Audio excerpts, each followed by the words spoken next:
Anthony Joshua versus Francis Ngannou. I almost wasn't going to do this breakdown because I don't consider it a high-level boxing fight. But in all fairness, it is the main event on March 8th in Riyadh, Saudi Arabia. So let's take a look at Anthony Joshua and Francis Ngannou. First, let's look at each fighter technically. What should they do to win the fight? Let's start with Anthony Joshua. For sure, Anthony Joshua needs to get going with his jab. When I say jab, I mean definitely not a single jab.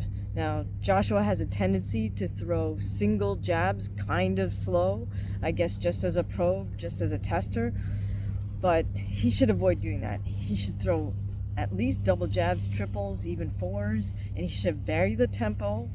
He should vary the intensity, meaning a hard jab followed by a soft jab, followed by a hard jab, or, just mix that up. Because he got to keep Francis Ngannou at the end of that jab, and he's got to keep Francis Ngannou from setting his own rhythm. And varying up your jabs is the perfect way to do that. So not only the straight jab to the head, but vary the target, so head, chest, body, even shoulder or arm at times, if that's what's there. Joshua should also vary up his jab by using feint jabs.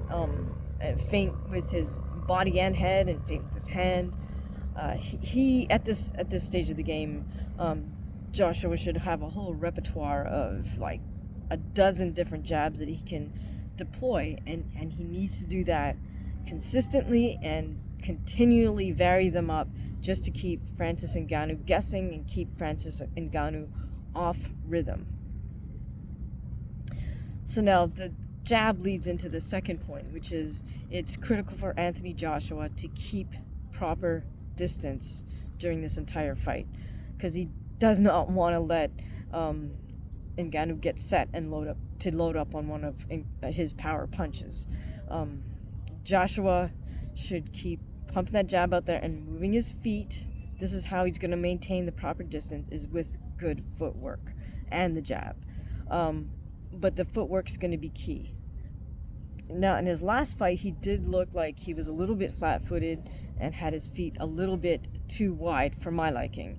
In some of his previous fights, Joshua has actually shown kind of really adept footwork. Maybe the most against Alexander Usyk, kind of because he had no choice, because Usyk is so adept on his feet. And I don't expect Joshua to come out looking like, that Ukrainian-style, Lomachenko-style footwork, but he should pull out the stops on his footwork to work angles and keep Francis Ngannou off rhythm, and don't let Francis get set. So between the footwork and the jabs, you can work the angles and keep out of Francis's way, so to speak. So now, the third thing Anthony Joshua must do in order to keep Francis off of him and to hopefully win the fight is to throw combinations once he does connect with his jab. So I also noticed that Joshua can tend to just sort of load up and throw 1-2s, jab, right hand, and then right hand, left hook. But I think in this fight, he should just unleash with bare minimum 3 punch combinations, maybe even 4 or 5. Mix in some uppercuts, hooks in with the 1-2s, 1-2-3. Simply because that's to his advantage versus Ngannou. Ngannou's not a high-level boxer. He's an MMA fighter who has a powerful punch. But most MMA fighters don't string together 4 or 5 punches as a combination. At most, you'll see him throw together 3. That's just the nature of MMA, right? Because they can mix in other striking movements with, whether it's an elbow, a knee, a kick to the body or the head or the legs, or they can shoot in to grapple and take someone to the ground. So just the nature of MMA, you don't wind up throwing as many, you don't have a repertoire of punch combinations the way a boxer would. So Joshua should use that because that's to his advantage. Okay, so hopefully if Joshua was able to do all of that, maintain the proper distance and keep Ngannou at the end of his stick, as we call it, and then once he gets within his range where he's comfortable, unleash with combinations and then pivot and get out of the way and then reset and restart, he should be able to get a point victory for sure if he can tag up Ngannou more. Now, Anthony Joshua said during their face-off with Johnny Nelson that, it's kind of a typical saying, right? Well, I'm not going to look for the knockout, but if the knockout comes, it comes. Okay, I kind of sort of expect a lot of boxers to say stuff like that, but I think that's actually the correct mindset for Joshua in this case. He should not go head hunting. He should not go looking for a big KO versus a dangerous puncher like Francis Ngannou. He should be okay with just continually tagging him up and then slowly wearing Ngannou down. And then, as the saying goes, literally, if the knockout comes, it comes. If and when he sees an opening for a big shot, then go ahead and take it. So that's what I see for Anthony Joshua. What about Francis Ngannou? Well, Francis Ngannou most certainly has a chance to win this fight and has a chance to win it by a KO as well.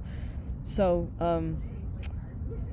one thing I noticed with Francis is he throws his punches with I guess I would call it an MMA tempo. In other words, the punches don't go together in one movement. They're sort of separate beats, like 8th beat punch, 8th beat rest, 8th beat punch, 8th beat rest, 8th beat punch, 8th beat rest, if you know musical terms.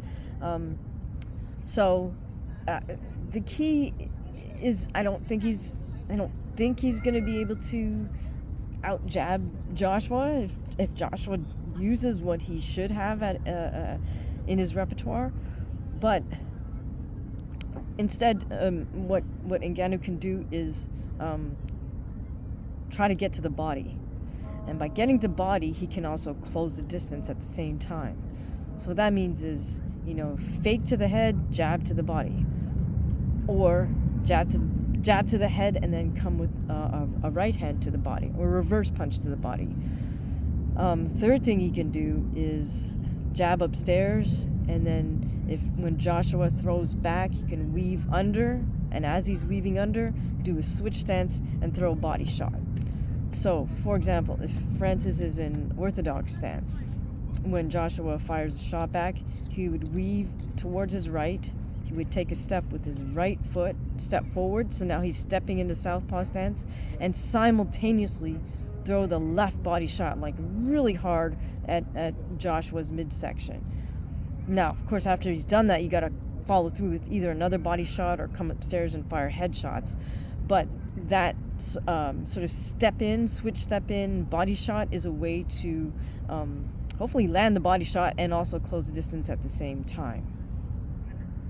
So the third key thing for Francis is to close the distance like that, and I don't think Ngannou is like a super skillful inside fighter like Julio Cesar Chavez or Roberto Duran, but that doesn't matter because Anthony Joshua isn't the greatest inside fighter either. So Ngannou is super comfortable in a clinch from all his wrestling and MMA, and he knows exactly how to clinch and lean and be annoying on the clinch, and also how to dirty box on the inside and throw blind punches from that tight, close contact position. So now here, case in point, if we look back at his fight with Fury and rewind that to just before he drops Fury. And what happened just before he dropped Fury? Well, they were in a clinch. And I don't know what Francis did, but I think he did something to really tick off Fury. Because as soon as they broke from that clinch and the ref separated them, that's when Fury, he kind of got an attitude like, I'm going to F you up. he threw that hard 1-2, and then he throws a hard 1-2 again, and that's exactly when Francis caught him with the simultaneous left counter over Tyson Fury's right. Now that you can't really tell from the camera angle what exactly was going on the inside, but it's just from Fury's reaction, because Fury is usually a fairly calm, cool, collected fighter. It just seemed from Fury's reaction that there was something that went on in that clinch that got a little bit under Fury's skin. So if Ngannou, I'm not asking him to give away his little secrets, but if he can get under Anthony Joshua's skin in the clinch and then take advantage when they break, I mean that's a great tactic for Ngannou. Now, one thing with Ngannou is that he throws what I call custom-made punches, and what I mean by that is they're punches that really I don't think anyone taught him, because they're sort of unorthodox, and they're punches you wouldn't tell another fighter, hey, you should do that same thing that Francis Ngannou does. Now, the key for him to throw those custom-made punches is he's got to be loose. So that's the third key thing for Francis. Okay, after he closes his distance, clinches up on the inside, no matter what, when they break off or when he's on the outside, he's got to keep his upper body super loose and his lower body super loose, because that way he's able to let his punches go without telegraphing, and there's more power on your punch the looser you are. So let's take a look at a couple of those custom-made punches. Well, one is that counter left. Now, it's not a straight left, it's not really an overhand left, and it's not really a left hook, but it's something, I'll call it custom made, because he uses it as a counter when somebody throws a right hand. It just grazes over the right hand and connects. Take a look at Ngannou's second fight versus Stipe Miocic. He uses a similar punch to stun Stipe in the exchange before he gets to the knockout, or before he gets to drop him by the cage. When he gets him towards the cage, he does I think he's in southpaw stance, and he does like a straight left, but then he steps in, or it's one or the other. He does a reverse punch, a straight reverse punch, and then he does a step in jab.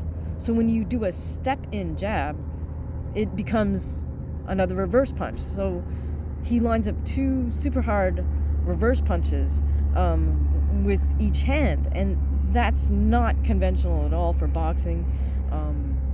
Something you could do. I think it's more of a kickboxing thing to do, and definitely more of an MMA thing to do than conventional boxing. But that's something that, like, Joshua wouldn't really be set for, because it's just sort of outside the standard boxing repertoire. But Francis knows he can do it, and he can do it in the right moment, and he knows he's got power with it, so he might as well go ahead and use it. That's kind of the key for Francis, is because he's kind of more of an instinctive, he's going to be more of an instinctive puncher than a conventional boxer. So it's critical for him to just kind of stay loose and relaxed and let his weird punches go when he sees the openings. Now, kind of going back a little to both fighters, one thing that Francis does that's a MMA habit is he carries his right hand very high. He carries both hands very high, and the reason for that is when you're fighting with MMA gloves, it's not enough to keep your hand down between your cheek and your chin. You don't have the bigger glove as a protection for your chin and for your temple, right? You got much smaller gloves, so you have to hold them high. And also the other thing, Francis has a habit of not only holding it high, but then when the jab comes, he parries quite hard down. Now, he doesn't open up to swat at flies and then parry down, but he does push down with force on the parry. Now that's more of an MMA parry than it is a boxing parry, because typical boxing parry, the hand's a little bit lower, it's maybe between your eyebrow and your cheek, and then what you're supposed to do is simply just rotate your wrist ever so slightly, like a catcher's mitt, catch that punch in the open palm. That doesn't work for MMA with the smaller gloves, so that's why you got to carry the hand higher, and you really have to smack that smaller glove fist out of the way. Can't really explain why, other than that's also been my experience in switching from one type of sparring with the bigger gloves to the other type of sparring with the smaller gloves. You must parry that hard. Now, you don't want to parry so hard that you've completely opened up your head, but that's something that Энтони Джошуа could try to take advantage of once he gets going with that jab and he starts to feel Francis parry with his right hand. Joshua could set him up by doing a throwaway jab, right, to draw the parry and then come around and left hook to the temple, or even maybe throw a straight right down the pike, as long as he draws that hard parry from Francis. So that was just one little sort of now what Francis can do off that high guard, high parry is, instead of parrying hard, he could just touch and go. So it's a glancing parry and then turn the hand over to throw the punch. That depends on if his boxing coach, striking coach Dewey Cooper has taught him that. I don't know if Dewey has that in his basket of tricks, so to speak, but that's kind of a standard boxing thing to do, is to glancing parry punch right off that. It may not be a powerful punch, but it lets the other person know, hey, gotcha. Okay, so there's in terms of technique, Joshua should use a variety of jabs, maintain distance with his jab and his footwork, and then throw relentless combinations. Ngannou, on the other hand, should try to get to the body, close the distance by any means necessary, dirty box on the inside, and then stay loose enough that he can throw. Francis needs to stay loose so he can throw those unconventional style punches, custom-made punches. Okay, now strategy-wise, Энтони Джошуа has to be satisfied by making this a boring fight. So think of Joshua Ruiz #2, right? Just don't worry about the boo words. Stay on the outside if you need to and just peck away at Ngannou. But under no circumstances should you stand there and trade with him. Like, bad move. Can Joshua do that? Yes, because look, he did it with Ruiz. Will he? That's a whole different question, because there's a couple other factors that come into play in terms of Joshua doing the smart thing or the obvious thing, right? Ngannou, on the other hand, should be satisfied with making this an ugly fight, because it doesn't matter. It doesn't matter. None of us consider Ngannou a super high-skilled boxer per se. He's a power puncher. So as long as he shows up and fights, as we say, with moxie, like he really wants to fight, then I think he earns the respect of all boxing fans. As long as he shows up and like, yeah, wants to fight, then he's earned the respect of all fight fans. If he loses by decision, it's almost a win, as long as he doesn't gas out. And even if he loses by KO, which I don't know that I see happening, but even if he were, I mean, he gets a free pass on that, because his next fight's going to be an MMA fight anyhow, probably for big bucks with the PFL. So, strategy-wise, Joshua, I hope, is able to maintain the mental discipline to listen to his corner. Now, the positive thing with Joshua is he's been with the same trainer, I believe, since his amateur days. So that means he's got a deep level of trust in his corner, they have a bond. They know how to communicate under pressure. They obviously know how to communicate in the gym as well, but they certainly know how to communicate, or how they communicate in the corner when, all the pressure is now on both of them. And if you had a chance to listen to Joshua's corner advice, in my opinion, his corner always gives him good advice. When he was in there with Ruiz 1, his corner's telling him, hey, Anthony, let's get back to boxing. It didn't quite happen that way, but nevertheless, the corner was giving him good advice, and I'm sure there's been plenty of whispering in Anthony's ears over the years, and certainly tons of people probably tried to pry him away from his trainer by being helpful, in quotations, and yet he's chosen to remain with that trainer. So that shows me that there's a deep bond and a deep trust between the two of them. Now let's look at Ngannou's corner. On the other hand, I don't know anything about their personal I don't know anything about Francis Ngannou's personal relationship with his corner, Dewey Cooper and Eric Nicksick. But I will say this much: as a boxing person, I'm not impressed with his corner. I did look a little bit into Dewey Cooper. Now, you might have heard Sean Strickland refer to him as the cardio kickboxing coach. I won't go that far, but Dewey Cooper did fight pro kickboxing. He did fight professionally as a boxer, and I have to say I was less impressed with his pro boxing than I was with his kickboxing, even though he has more pro boxing fights than he does kickboxing fights. I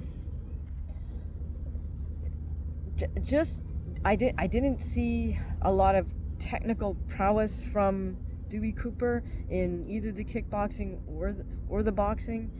I don't want to start breaking down Ngannou's corner too much, but I guess my point is, if you don't know it, can you teach it? And just from a little bit of pad work I've seen Dewey Cooper doing, I'm not clear that he's the most knowledgeable boxing coach.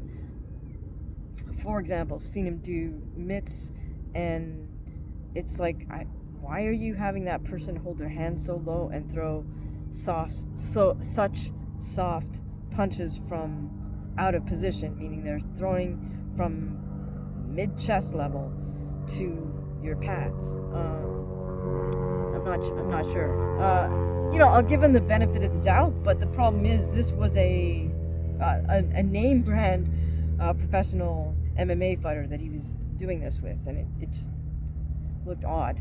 So I guess my point is, I think the best. Oh, and Eric Nicksick is a former football player who hails from a family of football coaches. So, I mean, good job for him for kind of working his way into being an MMA coach. But again, if you don't know it, can you teach it? I think he's probably a very good tape analyst, right? Football guys love to look at tape and analyze it and keep stats and whatnot, but as far as actually teaching boxing technique, I think it's safe to say that neither one of those guys is going to be able to impart any of the super subtle nuances that a world-class boxer would have. And that's okay, because Francis is a power puncher, so he doesn't actually have to have a lot of nuance. He just needs to be in, I shouldn't say just, but he needs to be in great enough shape that he can hang in there for the duration of the fight, and when he sees an opening, he's explosive and powerful enough to take advantage of it. So I guess my point is, it's like Francis is kind of left to his own devices and instincts, I feel, in the ring. Nicksick seems to enjoy making these salient observations of what's going on. I don't know how much Francis absorbs that in that little 30 seconds he's got sitting on the stool there. I truly think Francis is more of an instinctive type fighter. And so, maybe it just all works out well for all of them in the end, right? Everybody gets a payday and goes home happy. But I will say this, finally, we've looked at, the physical techniques, sort of the strategy, the mental strategy of what to do in the ring. And now, last but not least, let's look more at the sort of emotional, I don't want to get too psychological, but we could say sort of that mental, emotional side of the fight. Well, in this case, I think the advantage is all Ngannou. And that's because this has got to be a bit of a letdown for Anthony Joshua. He didn't get the Tyson Fury fight and then wound up fighting Alexander Usyk not once but twice and taking 2 L's versus Usyk. Then, he had his 3 comeback fights. They threw him 3 comeback fights in a row. He starches Helenius and then he stops Wallin, and now he's faced with Francis Ngannou instead of Deontay Wilder, because Deontay Wilder is done. But Deontay Wilder lost to Parker, so now Joshua's faced with Ngannou. And so we might say, well, gosh, why don't we put Deontay Wilder versus Zhang or Parker? Because seeing as Parker beat Wilder, doesn't he get that shot versus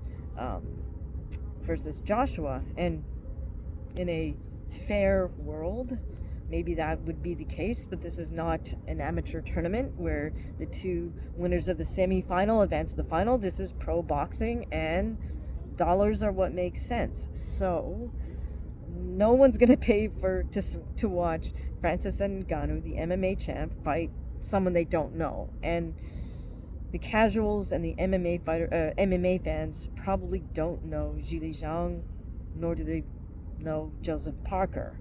It's not taking anything away from either one of those fighters, because I actually feel like that's the main event for me, anyways, on this card. But let's be realistic. Business-wise, Zhang Ngannou doesn't make sense, and Parker Ngannou just doesn't make sense. But Joshua Ngannou does, because now the MMA fans will tune in to see if their guy can beat up a boxer who is a well-known name and who is a former champion. And then casual people who don't know anything maybe much about either boxing or MMA might also tune in just for the curiosity factor, because they've probably heard both names, Anthony Joshua, Francis Ngannou. And the folks, or the matchmaker and the promoter, were pretty smart, because they also know that diehard boxing fans wouldn't tune in if that was the only fight, only big fight on the card. But diehard boxing fans, we will tune in to see Zhang Parker. So they've kind of cornered the market.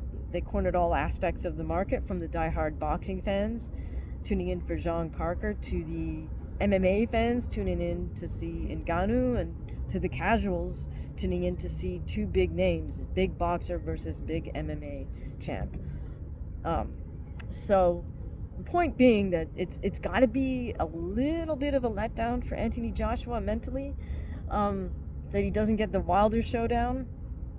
So in all honesty, I hope that Joshua works with someone, whether it's a sports psychologist or somebody who's trained and worked with professional athletes on how to just get that mental edge and be up for a fight that maybe he's not really into. On the flip side, this is all gravy for Francis Ngannou, right? Because he's former UFC champion. It was always his dream, as he says, to be a boxer, to be a professional boxer. His idol was Mike Tyson, and so in his second fight ever, he gets to fight Anthony Joshua, an Olympic gold medalist and former world champion in boxing. I mean, that's a pretty good deal. So it's kind of like he wins no matter what, right? Because he gets the opportunity, and provided he doesn't just gas out and stink the place out, he can walk away a winner no matter what the outcome of the fight is. I highly doubt that Francis will come in so out of shape like Andy Ruiz did in the rematch. I don't think that's in Francis to do something like that. He seems to live a fairly straightforward lifestyle. I think he knows these are his moments, right? When he steps in the boxing ring. As he said, he's not chasing a belt. I think that he truly just wants to fight. For him, the money's probably not the issue either. Although I'm assuming he'll get paid quite well, seeing as it's the fights in Saudi Arabia. But yeah, it's all upside for Francis Ngannou, so he can walk in there kind of a little more loose and happy. And it almost seemed in that face-off with Johnny Nelson hosting that Joshua seemed to have a little bit of a stick up his rear end, a little bit of like sour puss face and a little I won't quite say resentment, but I can understand from his point of view why he's not super thrilled to be fighting an MMA fighter who only has one professional fight ever. So how I see this playing out is, as long as Anthony Joshua can stay focused mentally and listen to his corner and execute what his corner asks for, he should be able to get the W. He should be able to get his hand raised at the end of the day. He may have to ignore all the boo birds because he might have to make this a very boring fight with Francis. And he definitely should not go looking for the KO. As he said himself, if it comes, it comes. Now, Ngannou, on the other hand, I think he's absolutely capable of scoring the KO versus Joshua, because Joshua's chin is suspect.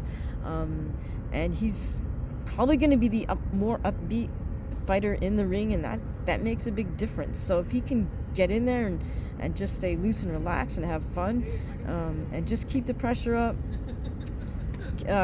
he just may pull off that upset.